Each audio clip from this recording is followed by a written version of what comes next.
Elful Entrepreneurship, solusi bisnis UMKM. Assalamualaikum warahmatullahi wabarakatuh. Halo.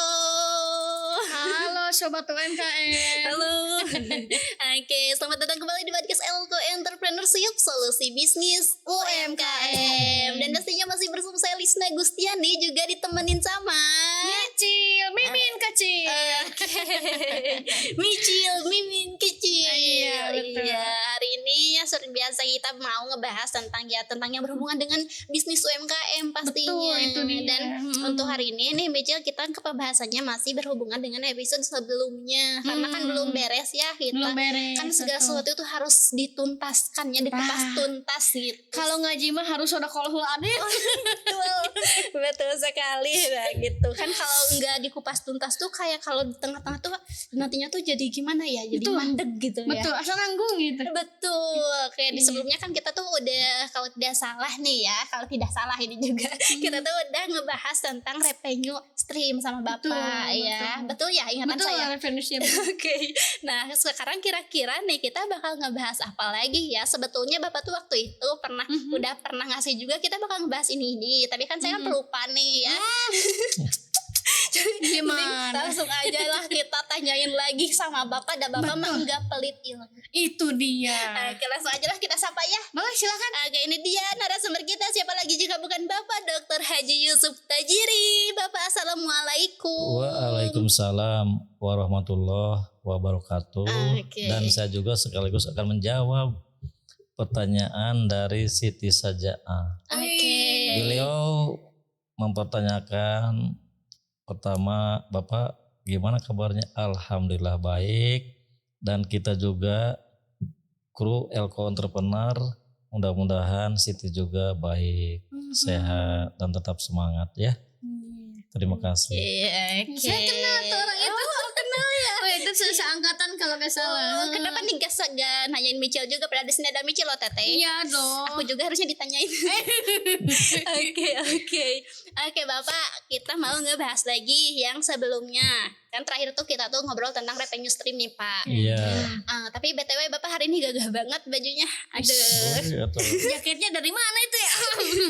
Oke. Jaket ini berfungsi untuk mendinginkan suhu tubuh. Aduh, belum Kan mungkin. Kalau panas, tubuh jadi dingin. Kalau dingin, tubuh menjadi panas. Itulah salah satu keunikan jaket Elko. Wih. Di pembahasan sebelumnya Bapak bilang kan harus unik gitu ya. Betul. Ini ternyata langsung Ini dia, ada langsung contohnya. Betul. Jadi langsung ngerti ini ya. Oke, Bapak, sebelumnya kan kita ngebahas tentang revenue stream ya, Pak ya. Nah, Iya, setelah revenue stream itu kita bakal ngebahas tentang apa sih, Pak, tentang BMC bisnis modal kanvas ini?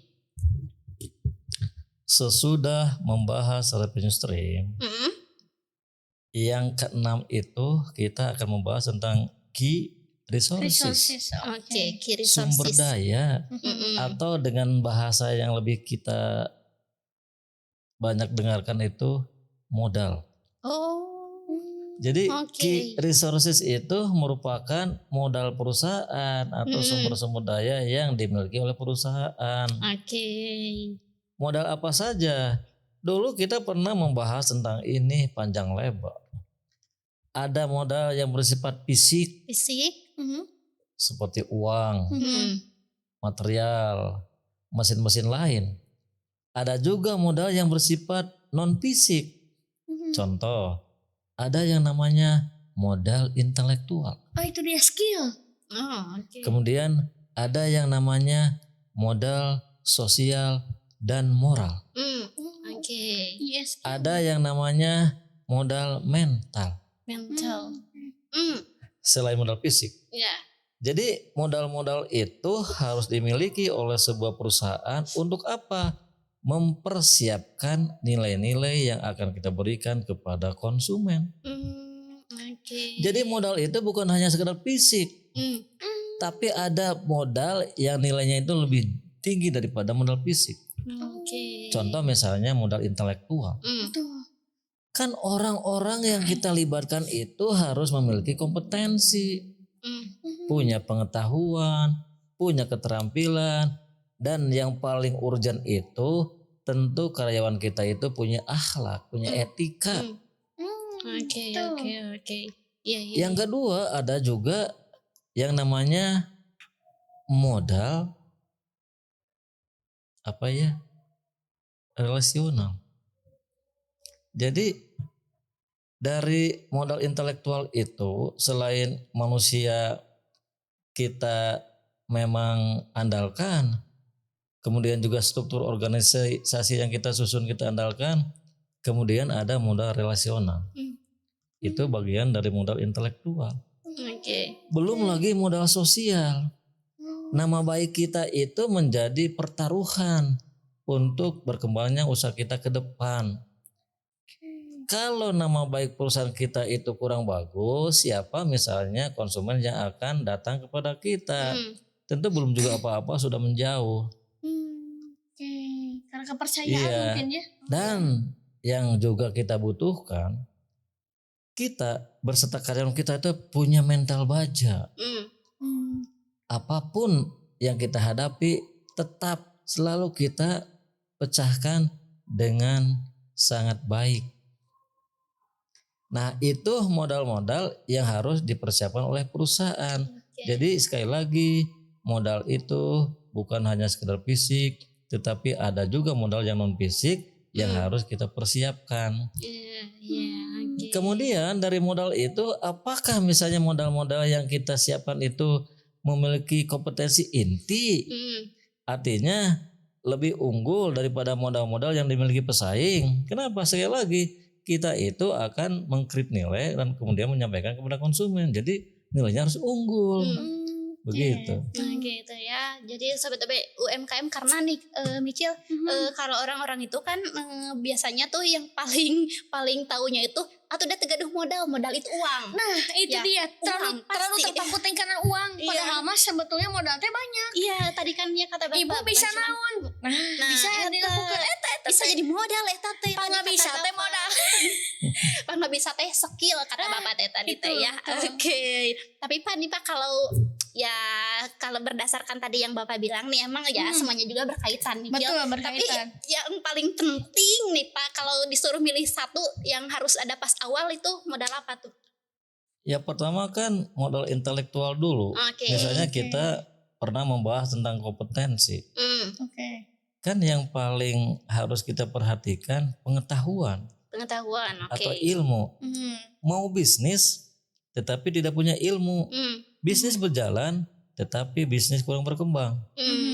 Jadi kalau misalnya kemauan kita dukung dengan pengetahuan, kemauan itu akan mewujudkan berbagai macam karya yang nilainya itu luar biasa.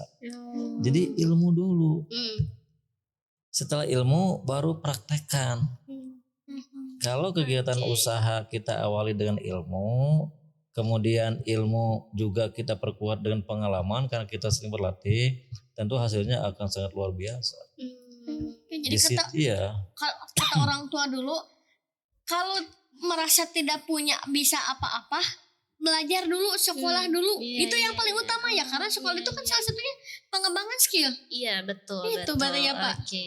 Betul, misalnya begini, Micil, Lisna punya banyak uang, tetapi tidak punya ilmu. Kira-kira uang itu akan cepat berkembang atau Tidak. uang itu akan cepat habis? Cepat habis karena tidak tahu ilmunya. Betul, agak cepat Ilmu habis. manajer uang. Itu salah satunya. Oke. Tapi Pak kalau misalkan nih Pak kayak ada kalau ngobrolin SDM nih Pak ya. Iya. Kadang ada perusahaan keluarga nih Pak. Kayak perusahaannya ada lah Pak ya, kayak perusahaan keluarga gitu. Rahasia. Tapi SDM-nya teh Pak kan seadanya ya keluarga Iya, weh gitu. Nah, gimana sih Pak cara memaksimalkannya gitu? Ya kan tadi, walaupun misalnya usaha kita itu baru memulai, melibatkan keluarga dekat, dan modal yang dia miliki pun sangat terbatas termasuk intelektual, ya kita kan harus banyak belajar. Iya. Jadi tidak berarti ketika kita sudah memulai bisnis kemudian kita menghentikan dulu kegiatan bisnis karena kita belum punya ilmu. Kan sambil jalan. Bekerja dulu, kemudian melakukan kegiatan usaha. Kenapa? Karena kita punya pengalaman dan ilmu. Jadi ketika kita punya ilmu dan juga pengalaman walaupun terbatas, kerjakan dulu. Karena ketika kita melakukan kegiatan bisnis, pada saat yang bersamaan kita pun sedang belajar. Belajar dari kesuksesan, belajar dari kegagalan. Oh gini, cara begini mengantarkan saya menjadi orang sukses. Oh dengan cara begini ternyata mengantarkan saya menjadi orang gagal. Kan kita belajar. Nah dalam proses mengerjakan kegiatan usaha, pada saat yang bersamaan kita juga menyadarkan diri kita untuk senantiasa belajar. Ada masalah, jangan menghindar. Tetapi ada masalah, kita anggap masalah itu semua sumber peluang untuk menjadi orang-orang sukses. Iya.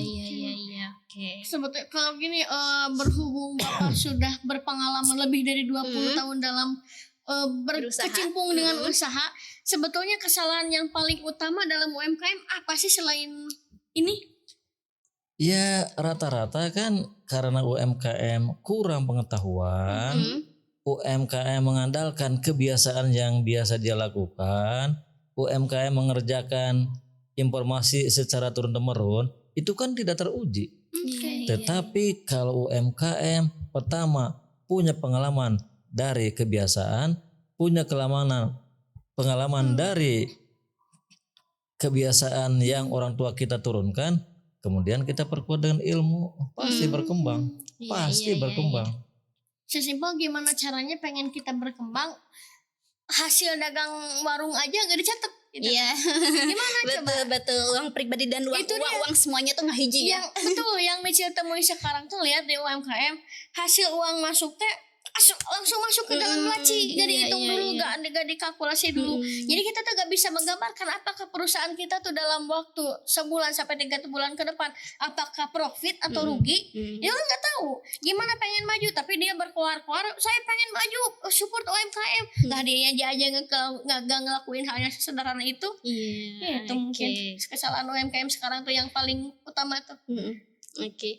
Bapak, tapi kalau ngobrolin sumber daya nih Pak, kalau Bapak sendiri nih Pak, kalau dikasih pilihan antara SDM, modal uang sama teknologi nih, kalau dikasih Bapak SDM-nya yang bagus, tapi harus pilih satu, terus modal uangnya besar atau mending pilih teknologi yang canggih, Bapak bakal pilih mana sebagai pengusaha ini mah? Kalau teknologi itu kan merupakan bagian dari ilmu. Teknologi, ilmu tentang teknik, termasuk cara berwirausaha. Ya tentu kalau misalnya Lisna menanyakan kepada saya pilih yang mana, saya akan mengutamakan dulu ilmu. Karena teknologi itu ilmu. Iya, teknologi itu kan ilmu tentang teknik. Betul. Walaupun kita mendefinisikan lebih ke masalah fisik, tapi kalau secara luas teknologi itu ilmu yang mempelajari tentang teknik-teknik dalam mengembangkan usaha. Salah satunya ada yang bersifat mekanik. Tetapi selain itu juga ada yang bersifat non mekanik. Sama teknologi. Teknologi berpikir bagaimana teknik kita bisa berpikir supaya pikiran kita itu menghasilkan ide-ide yang kreatif dan inovatif. Kalau saya menjabarkan seperti begitu Jadi saya pilih teknologi dulu. Dengan teknologi uang bisa berkembang, sumber daya lain bisa berkembang. Kenapa? Karena teknologi itu yang akan mengolah uang, mengolah sumber-sumber daya lain. Kenapa? Karena itu bagian dari sumber daya. Jadi semuanya sumber daya bisa menghasilkan output atau barang dan jasa yang punya nilai karena apa? Ada teknologi, aya ilmuna. Sesimpel sekarang gitu. AI kan itu hasil pengembangan ilmu ahli yang sebelumnya. Iya, teknologi. Itu teknologi. Gak mungkin ada AI kalau gak ada ilmu. Gitu. AI itu kan dari ilmu kita sama profesional dikembangkan gitu kan. Kita kalau ngeprompt ke AI munculnya apa itu kan hasil dari ilmu. AI ngambilnya dari jurnal ilmu gitu. Berarti Michelle juga bakal pilih teknologi ya? Jelas. Siapa tahu kan keluar dari sini ada jol ada yang nawarin nih. Mau uang, mau modal ini atau mau teknologi yang canggih banget. Oh iya. ini aja ini mah ngahula-ngula. Berhayal dulu boleh. Tapi Bapak kalau misalkan nih Pak, UMKM ada UMKM yang punya modalnya teh dikit nih Pak, tapi si niatnya teh besar, itu bakal lebih istilahnya teh bisa jalannya tuh lebih cepat dari yang punya modal besar tapi dia niatnya teh Pak ragu gitu lah, setengah-setengah gitu. Jadi kalau kalian belajar tentang need for achievement, setiap manusia itu memiliki kebutuhan untuk berprestasi, dia tentu akan selalu memiliki niat yang tinggi. Oke. Dari niat yang tinggi itu, halangan-halangan yang sifatnya itu bisa dia pecahkan tidak pernah menjadi rintangan. Jadi orang yang punya niat tinggi tentu dia akan berdisiplin, tentu akan risk taker, tentu akan bertanggung jawab, tentu akan komitmen, sehingga upaya untuk mendapatkan hasil yang menggembirakan itu mudah dia capai. Maksudnya kembali ke niat. Niatnya harus tinggi. Tinggi itu artinya dia punya niat yang mulia untuk menjadi pengusaha sukses, karena kalau menjadi pengusaha sukses itu dia akan banyak beramal, investasi untuk akhirat, untuk dunia. Itu salah satu implementasi dari niat yang tinggi. Kan segala sesuatu juga awalnya dari niat. Betul. Gitu. Pendapat siapa itu? Achievement David McClellan kalau tidak salah ya. Oke, nah Michelle kalau dari Michelle sendiri nih berdasarkan pengalaman Michelle ya kalau pas lagi ngonten gitu, ada gak sih kayak pelaku usaha atau UMKM yang aku bukan ngejudge yang misalkan langsung buka besar tapi jalannya berkembangnya lama ya, enggak yang itu, tapi yang ini mah yang kayak bukannya tuh kecil-kecilan nih, tapi nah kayak maju-maju nate tereh gitu. Ada aja, ada pasti.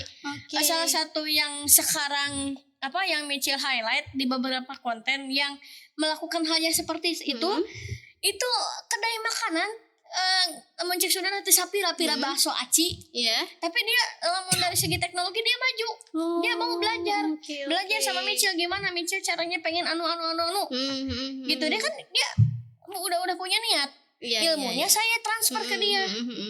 Begitu. Oke, nah itu ya kenapa saya bertanya itu ke Michelle nih. Jadi buat sekali lagi nih buat sobat UMKM yang mungkin kan kayak atau udah tegaduh modal, gimana jangan modal itu uang pastinya. Nah bukan cuma soal uang, tapi tadi juga sudah dijelaskan sama Bapak, meskipun punya modal uang dikit tapi kalau niat kita udah yakin gitu, niat kita besar pasti gitu ya Pak bisa sukses gitu. Dan dicontohku pengalaman Michelle gitu. Banyak ternyata banyak gitu ya. Gitu. Itu dia tentang apa Pak? Lisa gak bisa bahasa Inggris Pak. Lisa stay bahasa Inggris pasti ke Bapak.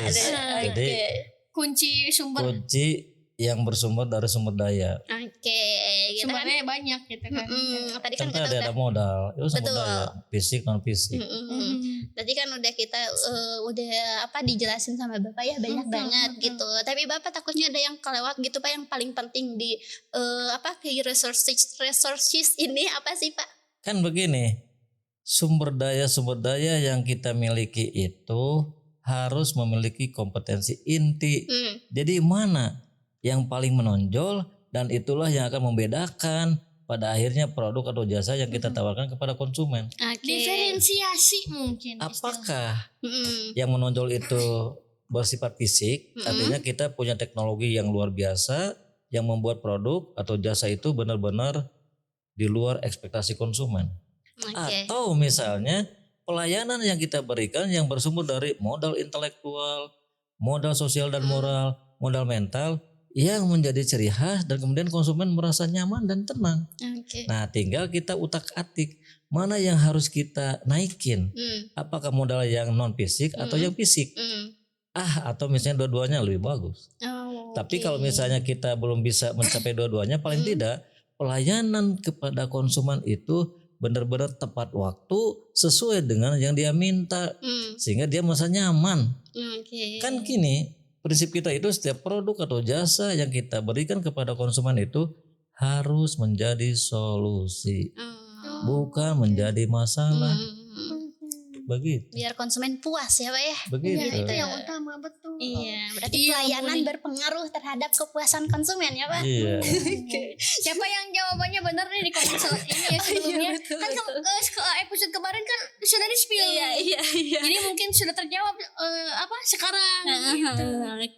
Dan dari Michelle sendiri nih ada yang lagi yang mau disampaikan lagi enggak terkait pengalaman Michelle mungkin kepada sobat UMKM yang sedang menonton terkait dengan yang kita bahas hari ini? Paling sekarang ke sobat UMKM ya, di mana sekarang tuh banyak loh bantuan-bantuan, bukan hanya tentang modal tapi tentang pelatihan. Nah, yang Micil sekarang pertanyakan tuh, padahal Bupati itu atau dari pemerintah Jawa Barat sudah sering menggembor-gemborkan pelatihan-pelatihan tentang skill atau bakat, tapi entah kenapa pesertanya sering-sering gak ada. Selama saya waktu dulu kuliah, setelah selesai kuliah saya ikut pelatihan apapun, pelatihan bukan hanya tentang sosmed tapi tentang komputer, tentang IT saya belajar, tapi yang daftar itu pada tua-tua, anak mudanya kemana. Terus dari target ratusan peserta yang datang hanya 10%-nya saja.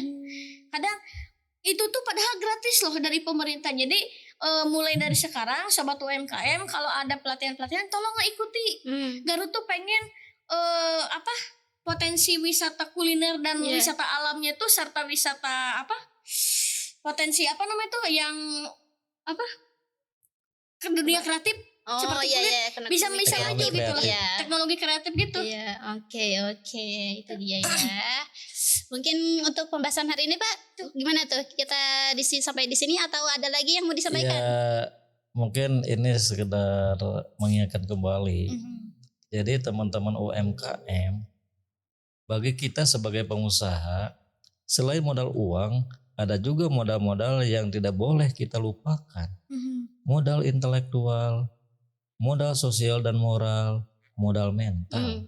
Nah, itu harus benar-benar kita perhatikan, karena dengan modal itu, walaupun uang sedikit, usaha insya Allah bakal berkembang.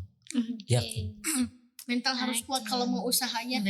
Ilmu udah siap, modal udah ada, tapi masih kena was-was mau usaha tuh. Terus saya mikiran gitu ya, terjun kagak. Itu dia. Itu kata-kata akhir penutup. Oke. Kata-kata hari ini Bang Micil. Nah, ya barusannya di-cut tuh itu, dipotong-potong buat status. Oke. Terima kasih ya buat sobat UMKM atas sudah menonton episode hari ini. Bapak juga makasih Bapak sudah sharing ilmu. Sama-sama. Bapak sehat-sehat, kita ngobrol lagi Pak ya. Ya, terima di kasih. episode selanjutnya. Micil juga sehat-sehat Micil. Amin ya Rob. Makasih banyak makasih nih sama Micil. Sama-sama. Justru saya berterima kasih banyak loh udah bisa hadir di sini. Ya, sama-sama makasih juga. Pokoknya lah sehat-sehat. Kita nanti berbincang lagi ya tentang hal-hal yang lebih seru. Iya, betul. Sukses terus. Amin. Buat sobat UMKM juga terima kasih yang sudah menonton episode hari ini. Jangan lupa untuk subscribe channel YouTube Elko Entrepreneurship. Ulang. Oke. Jangan lupa untuk subscribe Elko Entrepreneurship. Terus juga like video ini, komen di bawah mau kalau pembahasan ada seperti apa yang akan dibahas untuk next podcast selanjutnya. Bisa jadikan saran gitu ya. Nanti kita bakal ikutin apa yang sobat UMKM mau. Nah, dan jangan lupa terakhir share ke semua sosmed kamu. Betul. Biar teman-teman yang lain tahu, di YouTube tuh ternyata ada Micil. Iya, itu dia. Di Elko ternyata ada Micil loh gitu. Oke, mungkin untuk episode hari ini sekian terlebih dahulu. Saya Lisna Gustiani pamit undur diri. Micil Mimin kecil ikut pamir undur diri. Elko Entrepreneurship, solusi bisnis UMKM. Wassalamualaikum warahmatullahi wabarakatuh.